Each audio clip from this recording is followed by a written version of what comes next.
This lens is too heavy for this little tripod.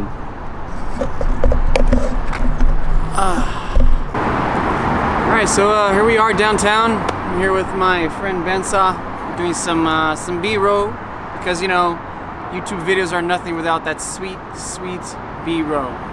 Sometimes it requires us to come out here just to record that shit. Not everything is done in one take. Movie magic for you. Movie magic. Bence, do you want to die for your B-roll? Dude, this is the most symmetrical linear thing that I've seen in a while.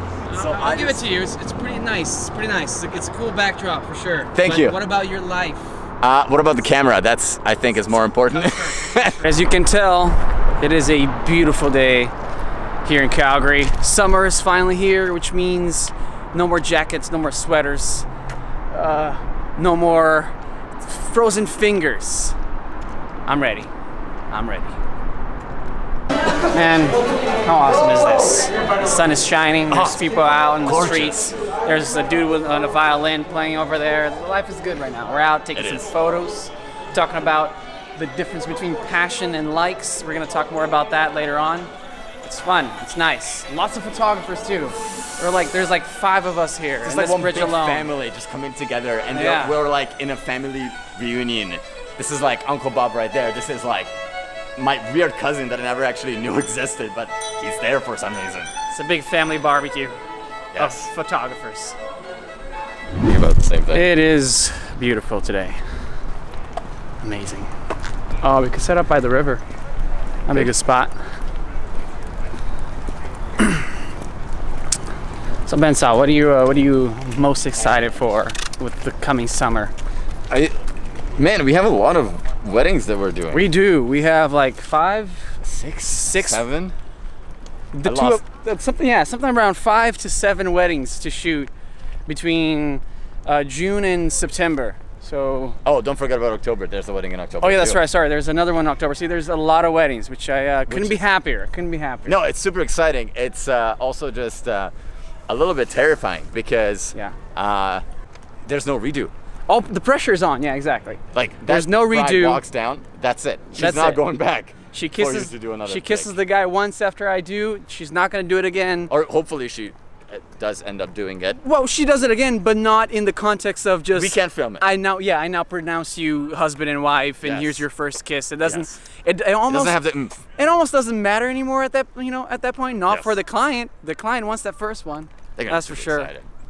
If they get that first one, which is what we're trying to do as much as we can. Practice. I'm excited. Perfect.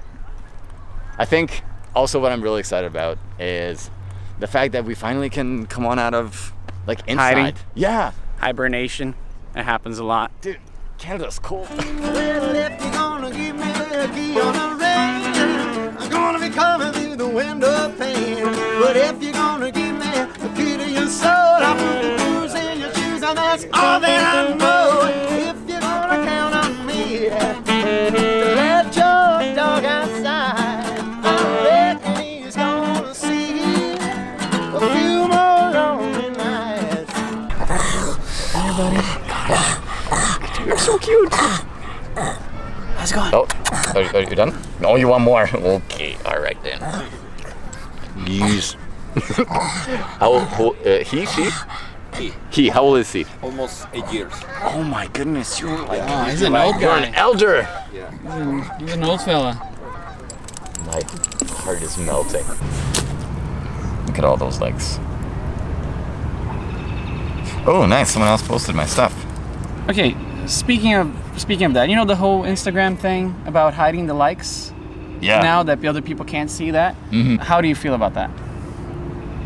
Good is a short answer. Good. Okay, good. What's the long answer about hiding those likes compared to, seeing them as an artist? Because I understand what they're trying to do.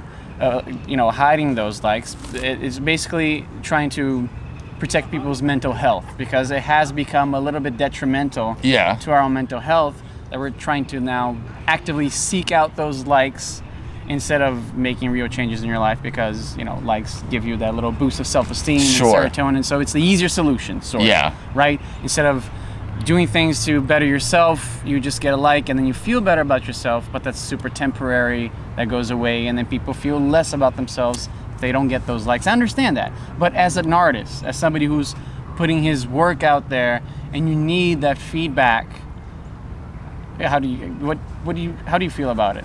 Do you remember, this might make me sound like I'm an ancient fart, in the age of Instagram at least, but do you remember when Instagram first came out and not everyone had it, but once everyone kind of caught onto it, there was like a hashtag first post? No, I didn't know that was. You didn't know that either? No, I mean, Okay. like, I know that's a thing for YouTube, right? Like, first one here, first to comment, first. But Yeah. That's like it's a known thing in like an internet to just be the first. Yeah, so Instagram had the first post thing too. And I looked up what my first post was. Do you know what it was? You probably didn't creep back. No, I didn't. It was, I kid you not, it was a Tim Hortons cup of hot chocolate. It was in my grade 10 year of high school. It makes me feel really old. I know, but just listen. Because I was out of high school for sure. which is fine. But it was essentially, I blew 3 like air holes on the top of like the foamy part of the hot chocolate, and it looked like a face. And it was artistic, just like that. Boom, Art. done. So that was my first like Instagram post, and I remember I probably got like maybe like 2-3 likes on it by now, if anything. Sounds about right, yeah. But that's what Instagram was. It was just sharing pictures. And so for the longest time, for me, I didn't even have a camera. I didn't have any kind of like cool equipment that I could make like cinematic sequences or cool photos with. Just your phone. It was just my actually my iPod Touch at the time. Like you were taking pictures with your iPod Touch? Oh, I was real OG. Yeah. Man. Wow. Okay. And so See? yeah. And that's a true artist. You got to use the tools at your disposal. You can't be picky. That's right. So I really liked that because it was focusing on just the aspect of photography. So I had to learn, what the rules of the composition was, what was rule of thirds, all the yeah. Exactly. Got you to learn. And then I had to apply all those different things, and that's what made my picture either good or bad. But it wasn't necessarily about the likes at the time. It was just, dang, that was a cool picture. And I think that's what Instagram lost, because back then it was about just pictures, and then it became a marketing tool, and then it became about numbers and likes and followership and sponsorships and all those kinds of different things, rather than the basic premise of it, which was photography. Just photography. Yeah, just your photos. So I think getting rid of that is in a way good, because I see so many like bots and different kind of like spam accounts getting so many likes because they work the algorithm, but their posts are low quality. They're not that great. Yeah. Not that like any of my thing is like, superior to anybody, but it's like, it just looks pixelated. You know what I mean? Like it's just not overly edited, like totally, that kind of stuff. Totally. Filters galore. Oh, instead of color correcting, just like 100%. So I think it's awesome that Instagram kind of dials back and says, hey, our main focus should be the photos, on the art, on the photos, rather than the amount of numbers and dollars we can put out of this post. Now the question is, do you think it's gonna last? Because I mean, like, we live in the age of influencers, and Instagram propel that to where it is right now. I think if it was just YouTube, if it wasn't Instagram, I don't think the term influencer would have been coined like as much as it is, because YouTube, as much as of course you are influencing people, and my brother is a big side of that, right? He does sell some things because he has a big following and all that kind of stuff, but it's not as much of the influencing aspect, because there is still a content outside of, hey guys, you should really buy this stuff or stay at this hotel. And I find that Instagram, because it's so short, the content, right? 1 minute videos, 15-second stories. It's catered to marketing, into influencing people, into selling, into like, because it's even like the videos are commercial format, they're commercial length, they're like, So I wonder if it's gonna last, because there are people, influencers right now, making money out of the fact that their posts get those likes and people see how popular their posts are. And so I wonder how it affects the people actually making money. Us, we don't make any money, so it's fine. I think it's interesting because I've met some influencers. Ashley Resch was probably one of the biggest that my I've brother ever did met. a collab with her, like a couple, I think, in the past. Yeah. And Ashley is, first of all, drop dead gorgeous. We can all admit that. Yeah, she's a beautiful girl. However, it also takes a business knowledge to keep up with sponsorship, followership, that kind of stuff. Because one thing is, it's like the exact same thing. So like, I could snap a great photo, but if I don't know how to market it, it's just a great photo to me. Yeah, I know. If I know how to market it, it's a great photo to a lot of people. Which is funny because I think I fall short on the marketing aspect of both the video and photos. Yes. And I focus just on the creation aspect. Like, hey, this looks great, but I don't have the that marketing strength of like, how do I really put this out there and make sure that more than just my close circle of friends sees this photo, which is vital, right? Yes. Nowadays.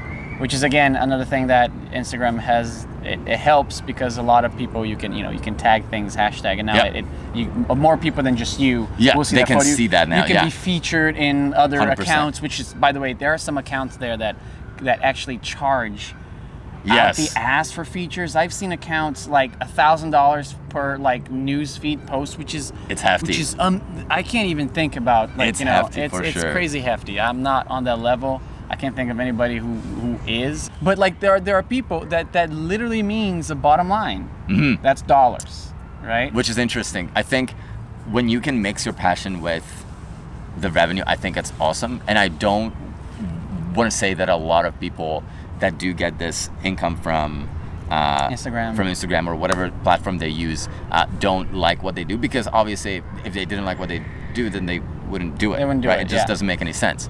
But I think where it comes extremely vital is when small creators look at big creators and they see that massive contrast. Peter McKinnon, Ashley Resch, like these big names that are out there and you recognize them, brands recognize them, and not to say that their lives are super easy and like all sunshine and sausages, but it's like that's what small creators look at, and that's what they define as success, creativity, and which is everything should be, quote unquote. And when I think about that, it just makes me kind of sad, because no matter how small or big of a creator you are, I feel like creating is kind of like subjective. It's your style. It is a representation of you. Like it's so subjective that some things that you create that you may not like, other people may love, and that's why I like another point that we were discussing before about, putting something out there is better than making sure that something is perfect before putting something out there. Totally. But also, if you don't make mistakes, you can never learn. Yeah. So true. I think it's important for small creators to understand that that you cannot necessarily quantize art as much as likes are numbers, or followership is numbers. I think Instagram is doing a great thing by essentially taking those things away from potential creators that could make it incredibly huge, but then they see those numbers and they see how impossible it would be to reach those numbers, and they just like, I'm not even going to do it. Totally. I'm not even going to take that. So I think bottom line is likes and followership to a certain extent doesn't matter. I think your art and where you put your heart is what matters. And I think Instagram is doing a wicked thing by kind of making that extra push to creatives to be out there. Yeah, I agree. Especially because on the side of that I mentioned before when we started, as artists requiring that feedback to improve on their craft, the likes are still there for the people creating their content. We can still see how many people are responding to that. So I guess it is the best of both worlds, right? Totally. You still get a feedback, but at the same time, other people can't really judge you for the amount of feedback that you got. They 100%. Just see what you have, and it's almost like a an opinion without a bias, right? You're Indeed. actually just looking at the photo. Yeah. So I hope it stays. I hope that's just the norm now. It's just you see one person like and others, and then you just focus on the fucking photo, and then if you like it, you tap it twice, and if you don't, you just scroll it. just move but you're on. not automatically ignoring just because you see there's one like and you're like. I think that sometimes if you see the low amount of likes, it even brings a bitter attitude towards reviewing the photo. Yeah. Because you see like, oh, there's only 3 likes. I understand why. Look at this composition. Look at this lighting. Look at this, and you're completely just influenced by the random number. Totally. Which could come from like bots, spam accounts. It could really 100%. not be anything. It could be nobody clicking that thing, right? So I hope it stays. And I don't really care that much about those big Instagram influencers. They've You made don't? their money. They've made their money already. So I'm not crying over it.